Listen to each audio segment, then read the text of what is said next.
नमस्कार दोस्तों, कैसे हैं आप सभी? उम्मीद करता हूँ कि आप स्वस्थ होंगे, सुखी होंगे और प्रसन्न होंगे। श्रीमद् भागवत गीता में आपका स्वागत है। हम यहाँ पर श्रीमद् भागवत गीता के माध्यम से वो सब जानने का प्रयास करते हैं जो आपके जीवन में संघर्ष को आपके लिए मुश्किल बना देती है। अगर हम इस संघर्ष को, इस स्ट्रगल को अपने सहज भाव में और इसे आनंद पूर्वक लेते हुए चलते हैं, तब हम किसी भी मुश्किल को बड़ी आसानी से सॉल्व कर सकते हैं। तो ये किसी भी व्यक्ति की अपनी जो है अभिव्यक्ति होती है, उसकी अपनी पर्सनालिटी होती है कि वो जो है उस चीज़ को किस प्रकार से मैनेज करता है, टैकल करता है। आप देखे होंगे बिजनेस में जो है हर तरीके से व्यक्ति जो है काम करने की कोशिश करता है, उसे सफल बनाने की कोशिश करता है और उसको किस तरीके से लोगों तक पहुंचा सके, उसे कैसे सही तरीके से डिलीवर कर सके, कैसे लोगों को फ़ायदा पहुंचा सके, ये उसकी प्रायोरिटी होनी चाहिए। तो अब उम्मीद ये उठता है या उस पे एक ये आकांक्षा होती है कि जो जिस प्रकार से होनी चाहिए उसमें वो हो क्यों नहीं पाती, उसके बीच में कौन से अड़चन आ जाते हैं। और हर एक व्यक्ति ये प्रयास करता है कि उसका जो जीवन है वो हमेशा ही सुखी हो, प्रसन्न हो और किसी भी प्रकार के उसके काम में बाधा ना आए। उसके बावजूद भी वो बाधाएं क्यों आती हैं और उसमें फंसकर व्यक्ति अपनी ऊर्जा और समय का कैसे जो है नाश करता है, ये हम देखते हैं।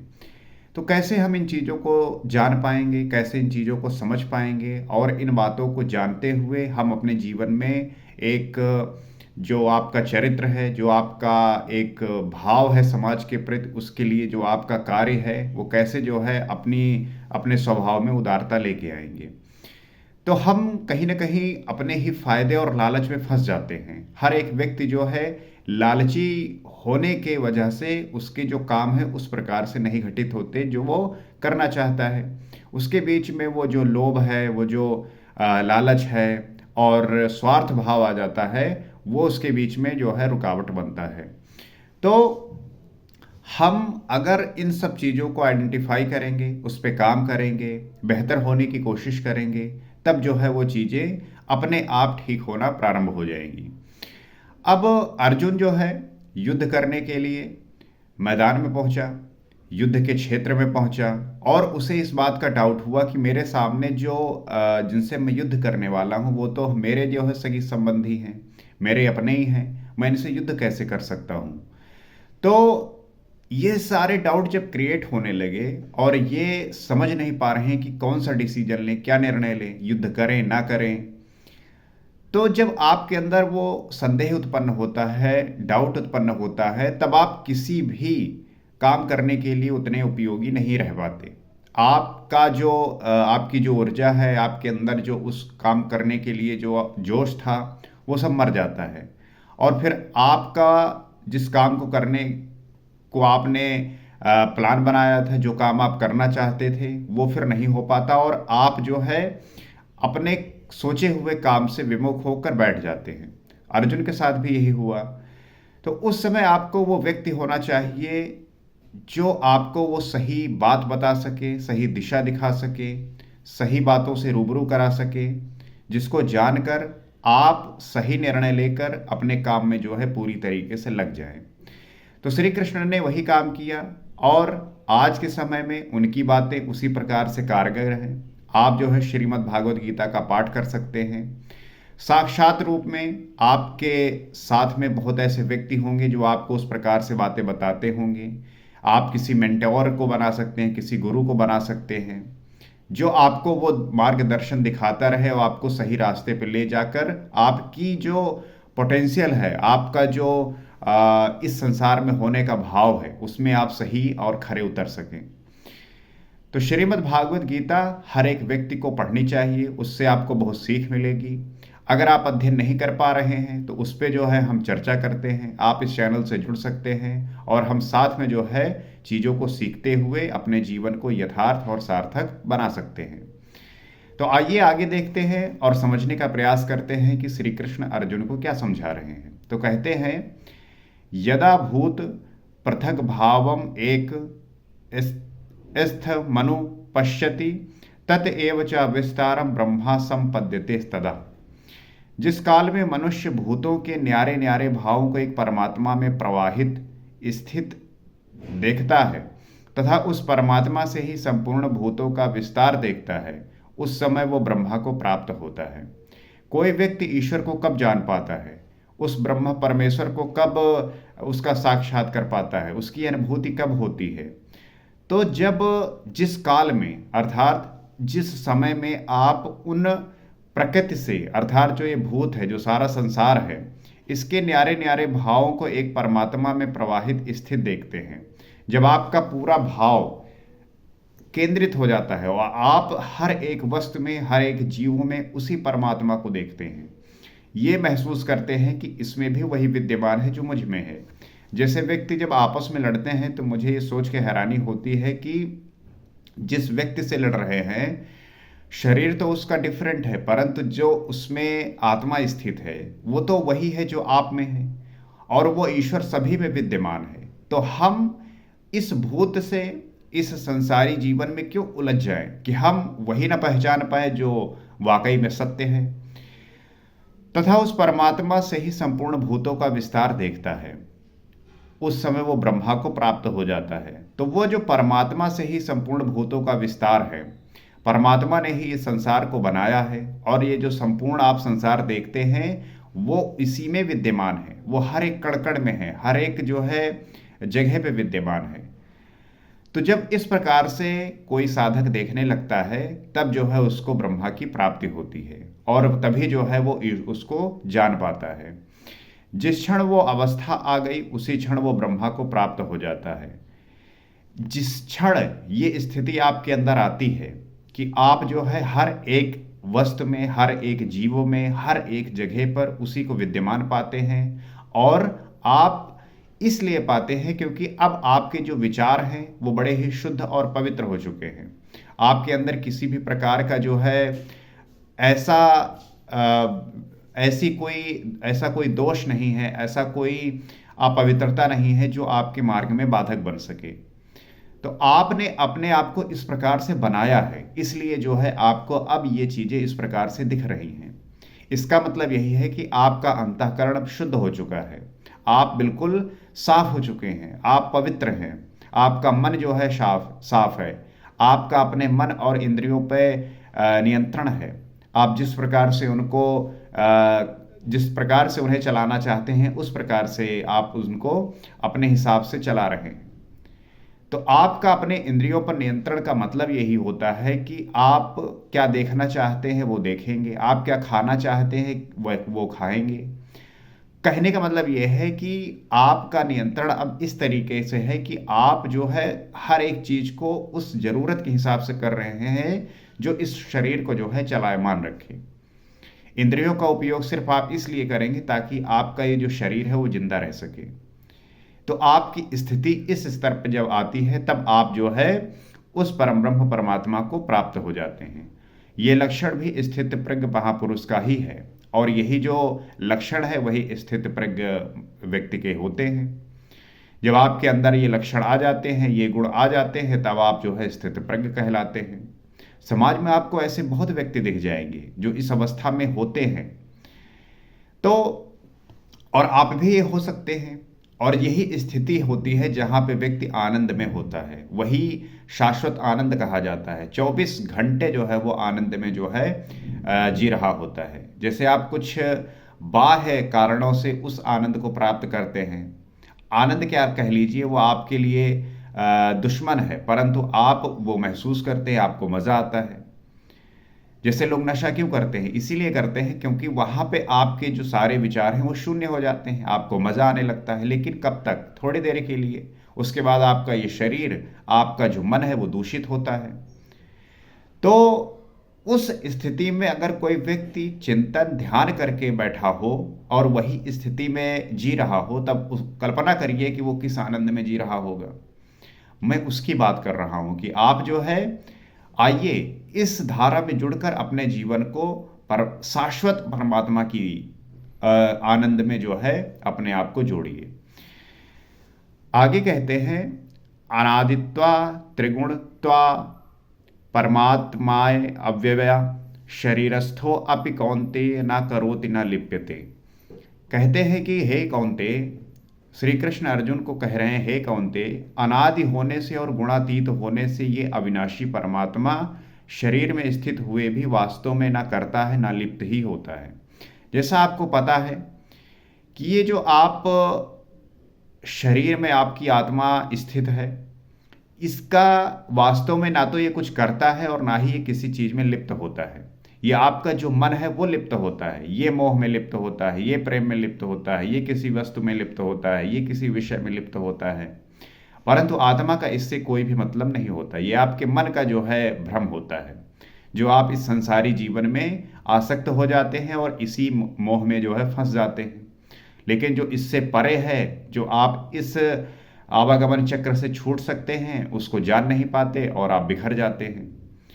तो ये जानने की जो प्रक्रिया है, निरंतर इस पे काम करने की जो प्रक्रिया है, वो यही है कि आप जो है इसका निरंतर चिंतन करें, इसका जो है रसपान करें। और आगे कहते हैं, यथा सर्वगतम सौक्ष्म्यादकाशम नोपलिप्यते सर्वत्रावस्थितो देहे तथात्मा नोपलिप्यते। कहते हैं जिस प्रकार सर्वत्र व्याप्त हुआ आकाश सूक्ष्म होने के कारण लिप्त नहीं होता, ठीक वैसे ही सर्वत्र देह में स्थित हुआ भी आत्मा गुणातीत होने के कारण देह के गुणों से लिप्त नहीं होता। यहाँ पे वो उदाहरण प्रस्तुत कर रहे हैं, कह रहे हैं कि जिस प्रकार से सर्वत्र व्याप्त हुआ आकाश, आप आकाश को देखिए, हर जगह व्याप्त है, हर जगह आपको जो है दिखेगा, सूक्ष्म होने के कारण लिप्त नहीं होता। कैसे? ये आपका शरीर इससे मिलकर बना है। जब आपको ये पता है कि इतने सूक्ष्म होते हुए भी इसका जो है ये लिप्त नहीं होता, उसी प्रकार आपके सर्वत्र देह में स्थित हुआ जो आत्मा है, उसके गुणातीत होने के कारण वो भी जो है देह के गुणों से लिप्त नहीं होता। आपके देह के गुण क्या हैं कि आपको कोई चीज़ पसंद आती है तो उसके प्रति आपको मोह हो जाता है, आसक्ति हो जाती है। आपको किसी चीज़ के सुनने से आसक्ति हो जाती है। जैसे लोग कहेंगे कि भैया हम भजन बहुत सुनते हैं, तो उससे भी आपको मोह हो गया है। इसका मतलब ये है कि अभी जो है आप इस मटेरियलिस्टिक थिंग्स में हो, आप इसी संसारी जीवन में हो।